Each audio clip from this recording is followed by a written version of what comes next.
இப்பவும் நான் நினைச்சா மறுபடியும் அந்த வாழ்க்கையை அமைச்சுக்க முடியும். படிப்பு இருக்கு, மனசுல தெம்பு இருக்கு, உடம்புல ஒலி இருக்கு. ஆனா அந்த வாழ்க்கையை நான் பார்த்தாச்சு. இது எனக்கு பிடிச்சிருக்கு. நம்ம எந்த வேலை செய்யறோங்கிறது முக்கியம் இல்லைங்க. செய்யற வேலை மனசுக்கு பிடிச்சி செய்யறோமா அதான் முக்கியம். எனக்கு என்னங்க குறைச்சல், வர்றவங்களை தங்க வைக்கிறதுக்கு அப்பா கட்டின சத்திரம் இருக்கு. யாரு வந்தாலும் இல்லைன்னு சொல்லாம வயிறு நிறைய சாப்பாடு போடுற அளவுக்கு வசதி இருக்கு. எங்க இருந்தாலும் சந்தோஷமா இருந்து இல்லாதவங்களுக்கு இருக்கிறத கொடுக்கறவங்க எல்லாருமே ராஜா தான்.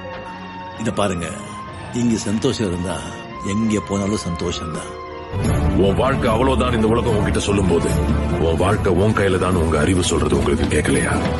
உன் அளவுக்கு நீ ஆசைப்படுன்னு இந்த சமுதாயம் உங்களை அமுக்கும் போது தன்னம்பிக்கையோட போராடுன்னு உங்க மனசாட்சி சொல்றது உங்களுக்கு கேட்கலையா? இன்னைக்கு ஒரு முடிவெடுங்க, அதை என்னைக்கும் மறக்காதீங்க. தோல்வி பயம் துரத்தும், திரும்பி பார்க்காதீங்க. போதும்னு மனசு சொல்லும், வர வாய்ப்பை விட்டுறாதீங்க.